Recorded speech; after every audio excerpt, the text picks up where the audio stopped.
Welcome back, and now we're going to be discussing President Bola Tinubu's visit to Benue State with Nick Agule, a global economic analyst, joining us via Zoom. Good morning. Good morning, and good morning to our viewers globally. All right. Now, Can you from hear me? your point of view, how would you interpret, the significance of President Tinubu's visit to Benue State? Thank you very much. The significance of the president's visit to Benue State, to me, is on two fronts.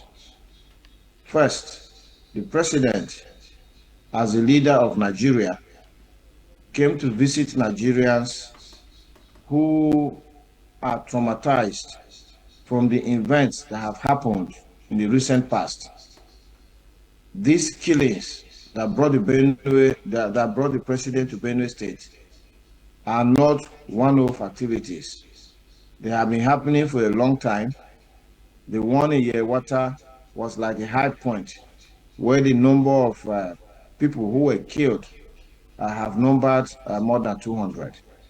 So it was the right thing to do for the president to visit Benue State by himself, to see for himself the damage that has been done, and to speak to the people of Benue State so that we will feel that our Father has come to see us. And then the second point of the visit was that is the president, as commander in chief of the armed forces, that has deployed troops to Benue State in one operation or the other to tackle this banditry and insurgency. And it was good for him to also come and interact with the troops that he has deployed to the front lines so that they too will have their morale boosted and the president can hear directly from the people of Benue State and the troops that he has deployed to this place. So for me, that will be the significance of the visit of Mr. President to Benue State within the week. All right, but why do you think it took this long, for the federal government to make a move to actually visit the state, considering that this incident has happened more than once? Well, it's unfortunate that even though we say we're in a democracy, our leaders are hardly behaving like Democrats because democracy, by way of definition, is a government of the people, for the people, and by the people. So if this government is for us, then, like you have rightly said, the president should have visited Benue, Taraba, Plateau, and some of the other states that have faced a lot of troubles.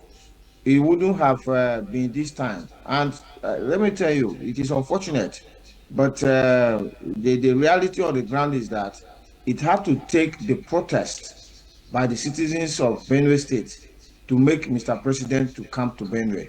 To tell you that Mr. President did not plan to come to Benue, regardless of the fact that 200 people were killed in one single night, killed by bandits who up till now we don't know about them. To tell you that the president was not prepared to come to Benue, the president was actually on his way to Kaduna State to commission projects on that Wednesday. But because there was a protest in Makudi, and this is where the whole thing is very painful. These politicians only react when they see that perhaps an action is going to lead to electoral losses for them. Because the people of Benue pulled out in anger, in frustration, with their grievances and with their hearts boiling to protest. And immediately that protest happened, Mr. President had to alter his program and say, oh, I'm not going to Kaduna State on Wednesday again. I will not go to Benue rather. And it's quite unfortunate that we have leaders who don't seem to even understand with the people, who don't feel the pains of the people. We have leaders who are aloof, but this is the kind of leadership that Nigeria has got. And it's at all levels, what we're saying now is not only for the president, because even the governor of Benue State never went to that Yerwata where this thing happened. He only went there the day before Mr. President's visit, which was the Tuesday. So this thing happened in the night of Friday going into Saturday. And the governor on that Saturday rather went to another local government where a former military governor of Benue origin was buried. He didn't go to Yerewata. When he came back from that burial on Saturday, he didn't go to Yerewata. Sunday, he did not go to Yerewata. Monday, he didn't go to Yerewata. It was because the people now poured out to protest on the Sunday that on Tuesday, the president now sent the chief of defense staff, the service chiefs, and the inspector general of police to Benue. That is when the governor went to Yerewata first time, Tuesday. And then the next day, Mr. President arrived. So it's terrible that we have leaders whose the only way they hear is protest, and when their political interests are at risk. But it is in the hands of Nigerians to reject this type of leadership. The president as well, even though he visited Makodi, also did not visit Yelwata. So what do you make of that?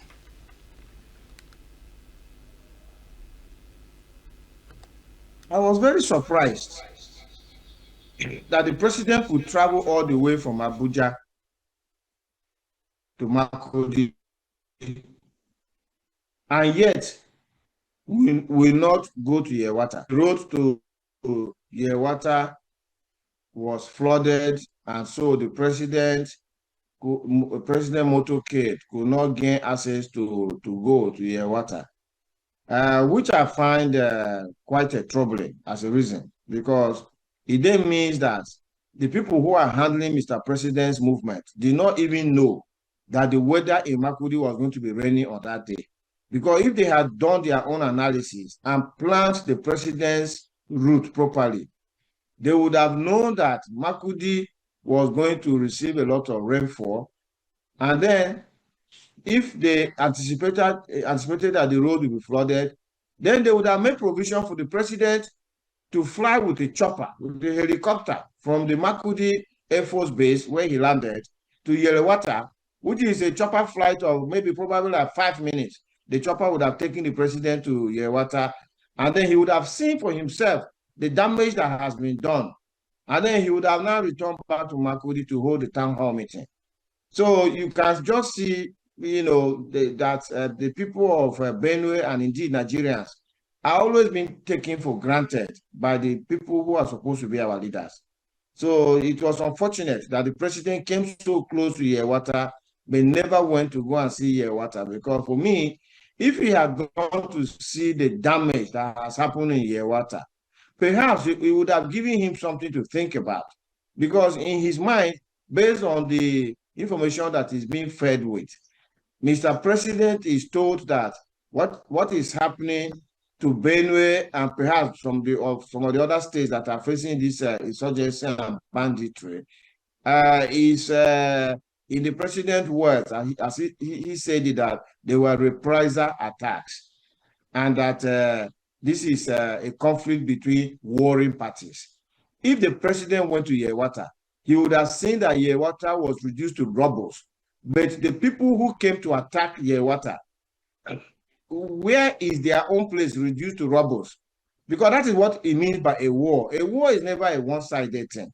Like Russia is fighting a war with Ukraine now. You know that Ukraine is receiving bombardment. Russia is receiving bombardment.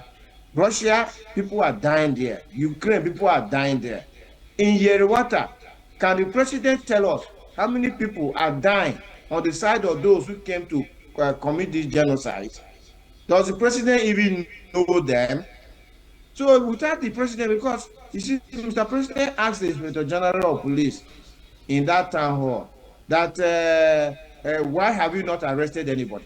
That is to tell you that they don't even know anything. So if you don't even know the other people who came to commit the genocide, how do you now come to the conclusion that this is a war, or the conflict is between warring parties? Who are the other parties?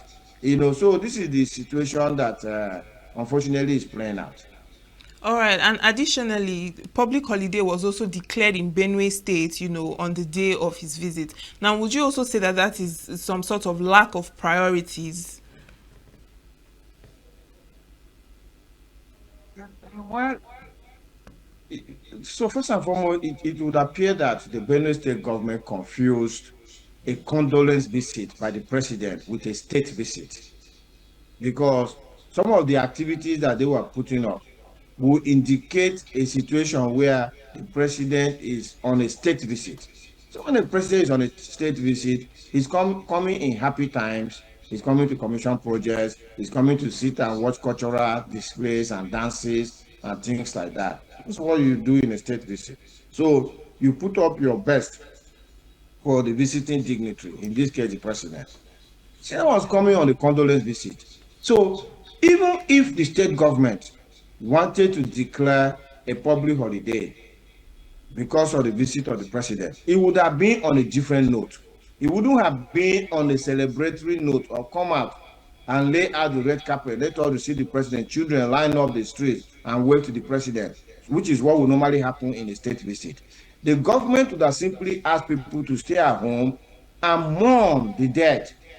Is a government that could have, during the public holiday, declared that flag should be flown at half mast as a memorial to the dead. Even the school children that were brought out to the street, they could have been led to hold vigils within their schools so that their hearts are tuned to what has happened. Because you see, killings in Nigeria are no longer uh, taking the kind of emotions that should follow when death, especially mass deaths like this happen. People are being led to think that people can die and yet we can celebrate. These children would have been led to mourn. They would have been told that when lives are lost, it's not a cause for celebration. It's something you have to reflect upon. You mourn and you demand for better governance. That is the kind of thing that should have happened. But the state government got it totally wrong, and they took steps that looked as if Mr. President was coming on a state visit. I hope they have learned from this, and they will have to do things better next time. Yes, and now and in his visit, the president spoke about land grabbing and fighting land grabbing. Now, what structural reforms do you think the government should take to tackle this issue of land grabbing? So, if you go to other countries, there are countries where you cannot buy agricultural land. If you want to buy land in a town or city to build your home, you can be given a certificate of occupancy to that land. But if you want to go and buy plain land, land that is used for agriculture, there are governments around the world that restrict the sale of such lands. Nobody buys such land. You can only lease such lands. Lease it, use it for your agriculture, but the land belongs to the indigenes of that place. Because look, if you go to a place and you buy up the land in that village, what have you said?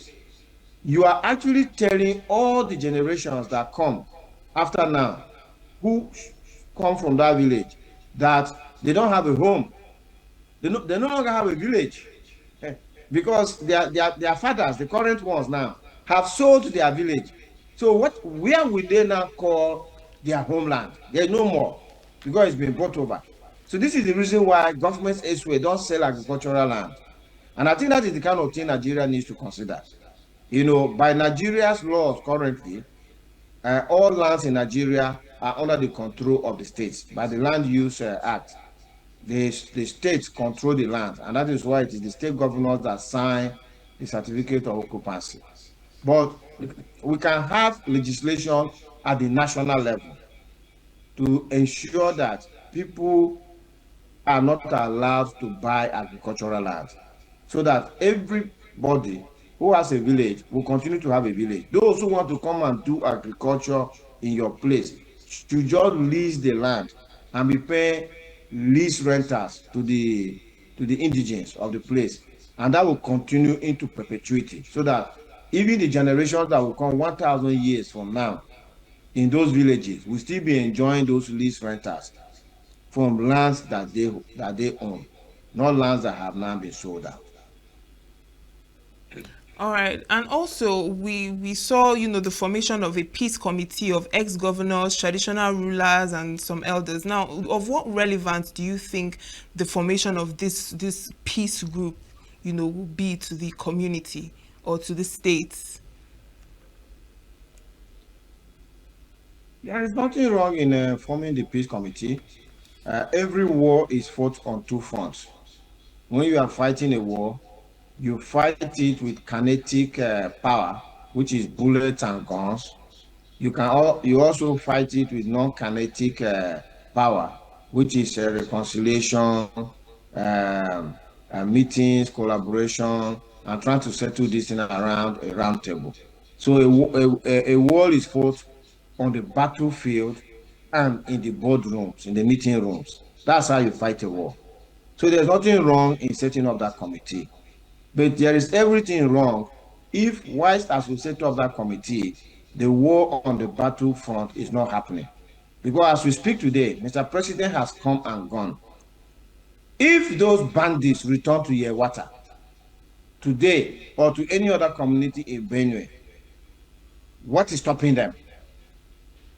If there is nothing that Mr. President, by his visit, has put in place to stop the bandits from attacking Yewata or any other community in Benue or even anywhere else in Nigeria, then he has done nothing. Because you see, everywhere in the world, the rule of engagement is that if there are active gunmen who are facing the citizens, the government must respond with gunfire. You cannot have an active gunman who is shooting down citizens, and your solution is let's go and sit in a meeting room to discuss peace.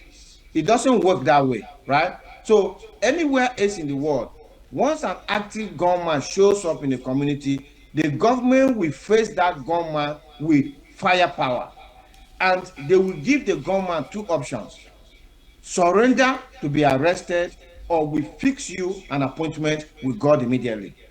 So that response must happen. For so long as the active gunman has not laid down his arms, he must be faced with guns. Whilst you now take time to now take the forensics, gather the forensics, and say, where did this gunman come from? Was he sponsored? Did he act alone? Did he have collaborators? Where did he get his arms? Who helped him? And what are his grievances? What agenda does he have? Those come after you have suppressed the threat to the communities, right? So for me, Mr. President has done. What has Mr. President put in place to prevent an attack on communities in Benue or elsewhere in Nigeria? And for me, I cannot see how an attack can be stopped, even if they come back today. And it is quite sad. All right, and also there has been no mention yet of compensation of these farmers and all, things like that. So now, beyond condolences, what exactly do you think that the government's plan should be for economic recovery of those people who have been affected by this incident, and as well as those who have been displaced too? The people who have been affected by this incident have been more or less abandoned. That would be my summation. It's unfortunate because their needs are many. First and foremost, their homes were burnt down. They need their homes to be built back. Their, their harvest, which they kept in those homes, were burnt down. They have to find a way to start feeding and get back their seedlings so that they can start their farming again. And then their people were killed. Imagine that in a community like that, if 200 people or more have been killed, it means almost everybody in that community would have got a relative who was killed. So these people are traumatized. And the government needed to come in with counselors to help these people to recover from this trauma. There's something we call trauma healing, because the people who are traumatized are not going to act normally. Their lives have been terribly shattered. And now they are also thinking that, what if we sleep now and those bandits come back again?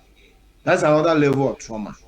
So there has to be enough security presence that can withstand an attack of this nature with the people, so that they can feel that now the security here is so strong that if these people come back again, the security will destroy them. Has that been the case? Is that the case in Yerwata now, or any of the other communities spread all over Nigeria? Answer is no.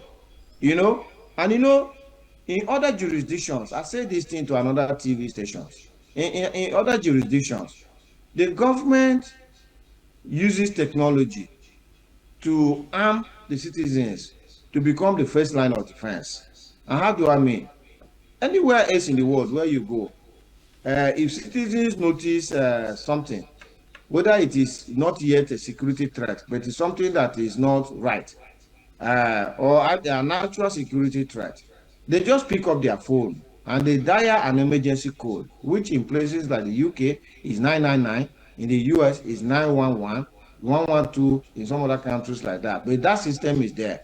So that when the citizens now dial 999, it immediately alerts government to the fact that there is a security threat in this place, and government responds to that security threat. So even when the citizens have something like that, their confidence level, their morale is boosted, because they believe that, look, our government is only a 999 call away. So if people come to attack us here, we can call our government and our government will respond within minutes. Nigeria Yeah. does not even have a simple a system like that.